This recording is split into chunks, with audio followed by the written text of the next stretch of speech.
O progresivo abandono do rural traduciuse nun medio mal xestionado que en moitos casos é pasto das lapas. Para reverter esta tendencia, os expertos apostan por incentivar a actividade económica nos montes, como fórmula para asentar poboación e manter un rural vivo e productivo. Sobre este e outros temas debateron os participantes no foro A secuela dos incendios forestais, organizado pola Deputación da Coruña. O seu presidente foi o encargado de abrir o acto, abogando por políticas públicas que favorezan a implantación de empresas no rural. Como la política fiscal, tiene que tener el mismo tratamiento fiscal aquel que se instala en un polígono industrial de una ciudad o de un entorno metropolitano que aquel que arriesga y se va a la montaña lucense o a la montaña orensana o a la montaña coruñesa a instalarse, a apostar por un territorio que se vacía, que está lleno de patrimonio que se hunde, de casas que se vacían, de territorio que arde. ¿Tiene que tener el mismo tratamiento fiscal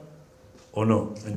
Nosotros entendemos que no, que un impuesto de sociedades tiene que tener algún tipo de exención, algún tipo de bonificación para aquel que apuesta de verdad por el rural. Igual que entendemos que las licitaciones públicas debe de primarse con algún criterio en los baremos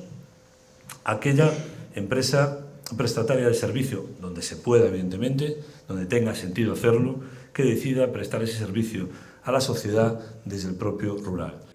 Tamén tomaron a palabra, entre outros, o xornalista Manuel Campo Vidal, o alcalde de Boiro, Xosé Ramón Romero, ou a directora xeral da Axencia Galega de Desenvolvemento Rural, Inés Santé, quen apuntou os avances que está a supoñer a Lei de Recuperación de Terra Agraria de Galicia, que un ano despois da súa entrada en vigor, mobilizou máis de 9.300 hectáreas. O cambio climático, as dificultades para manter o monte limpo ante o gran número de leiras sen propietario coñecido ou a importancia de garantir o relevo xeracional no sector agrogandeiro foron outros dos temas que se abordaron neste foro, que contou coa colaboración de Next Education e da European Climate Foundation.